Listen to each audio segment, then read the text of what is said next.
और अब बात निकाय चुनाव की नाक नॉक वाली फाइट की, क्योंकि जैसे जैसे वक्त बीत रहा है निकाय चुनाव की लड़ाई तेज होती जा रही है। भाजपा एक एक वोट को अपने पाले में लाने के लिए पुनरीक्षण अभियान कर रही है। भाजपा की कोशिश है कि निकाय चुनाव में क्लीन स्वीप कर 24 में से अपने मिशन 80 को पूरा करें, लेकिन उसके इस मिशन में सपा की साइकिल रुकावट बन सकती है, क्योंकि पिछली बार भाजपा ने नगर निगम में तो कब्जा जमा लिया था, मगर नगर पंचायत में उसे कड़ी टक्कर मिली।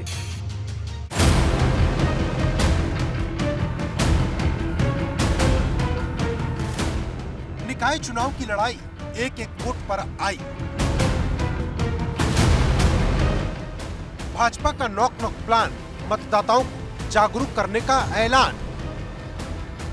निकाय चुनाव की तारीखों का ऐलान अभी भले ना हुआ हो, लेकिन राजनीतिक बिसात बिछने लगी है और इसमें भाजपा सबसे आगे नजर आ रही, जो न सिर्फ बूथ स्तर पर एक एक कर बैठक कर रही, सपा के मुस्लिम वोट में सेंधमारी भी कर रही, वहीं अब घर घर जाकर मतदाताओं को जागरूक करने के लिए मतदाता पुनरीक्षण अभियान भी शुरू कर दिया है।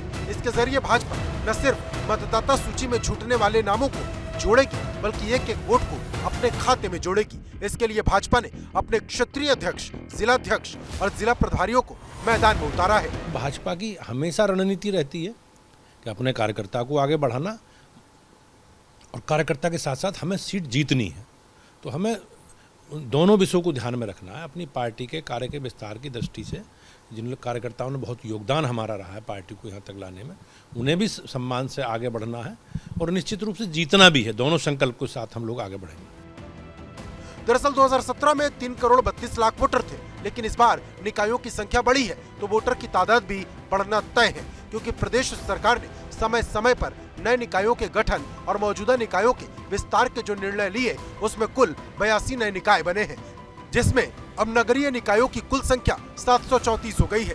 इसमें 17 नगर निगम, 200 नगर पालिका और 517 नगर पंचायतें शामिल हैं।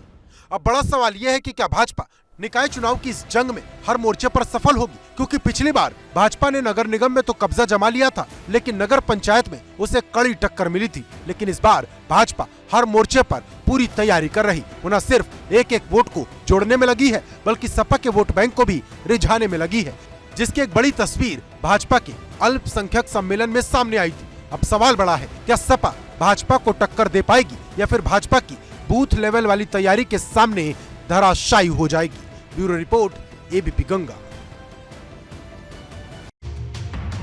और अब बात धर्मांतरण के पाताल लोक की, क्योंकि मेरठ में मदद के नाम पर धर्मांतरण का खेल सामने आया, जहां झुग्गी झोपड़ी में रहने वाले लोगों को पहले मदद दी गई और फिर बड़े बड़े सपने दिखाकर धर्म परिवर्तन की आंधी में धकेल दिया।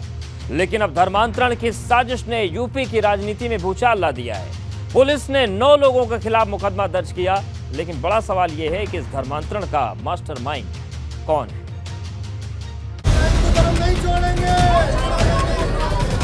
कोरोना काल में मदद के नाम पर फंसाया, 400 हिंदुओं को धर्मांतरण से ईसाई बनाया। मेरठ का ये वही मंगतपुरम इलाका है जहां पर 400 लोगों के धर्मांतरण के आरोप लग रहे हैं। मेरठ में धर्मांतरण का बड़ा खेल, ईसाई बनाने की विदेशी साजिश फेल।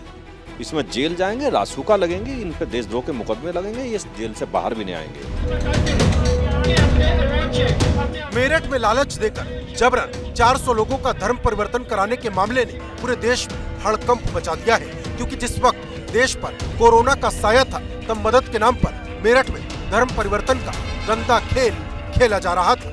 आरोप है कि मेरठ के मंगतपुरम इलाके में झुग्गी झोपड़ी में रहने वाले लोगों को पहले मदद दी गई और फिर भोले भाले लोगों को बड़े बड़े सपने दिखाकर धर्म परिवर्तन की आंधी में धकेल दिया।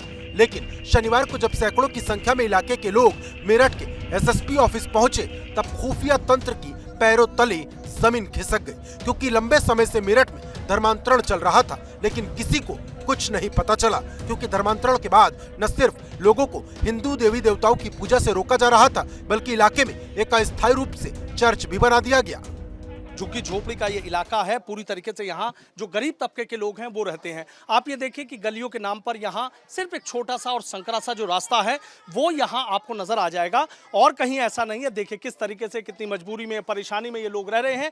कोरोना काल में इन लोगों की मदद की गई, लेकिन उस मदद के पीछे एक सोची समझी साजिश थी इन लोगों को हिंदुओं से ईसाई बनाने की। धर्मांतरण की इस साजिश ने पूरे यूपी की राजनीति में भूचाल ला दिया है। भाजपा के नेता संगीत सोम ने साजिश में शामिल सभी आरोपियों के खिलाफ रासुका के तहत कार्रवाई करने की मांग की है, तो सपा इसे जाति और धर्म की पॉलिटिक्स से जोड़ रही, जिससे लगता है कि जानबूझकर इन मुद्दों को हवा दी जा रही। मुझे लगता है ये पुराना मामला चलता आ रहा है और वही अब आके लोगों की जानकारी में आया है, और इसके पीछे कुछ और भी है, तो वो पुलिस उसमें भी जांच कर रही है। आप निश्चित रहिए, ये नजीर बनेगा। मैंने जैसा भी आपको बताया, चूंकि कार्रवाई होगी। ये समाजवादी पार्टी की सरकार नहीं है कि जिस तरीके से समाजवादी पार्टी की सरकार में होता था और लोग कुछ नहीं कर पाते थे। इसमें जेल जाएंगे, रासुका लगेंगे, इन पे देशद्रोह के मुकदमे लगेंगे, ये जेल से बाहर भी नहीं आएंगे ये लोग। पूरी की पूरी सरकार ही जाति धर्म पर आधारित पूरी पॉलिटिक्स कर रही है। इनके अपने ही लोग इन चीज़ों में इन्वॉल्व रहते हैं।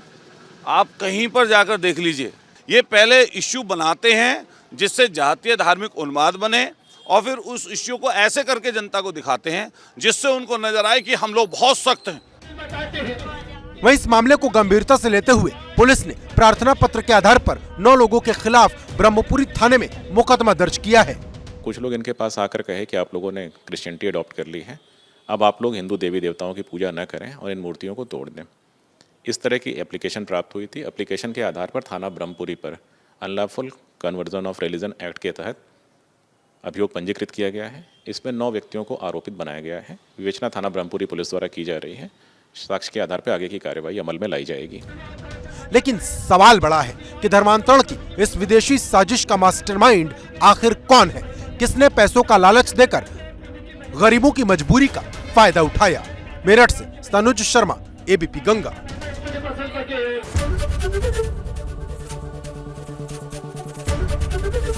एबीपी गंगा, खबर आपकी, जुबान आपकी।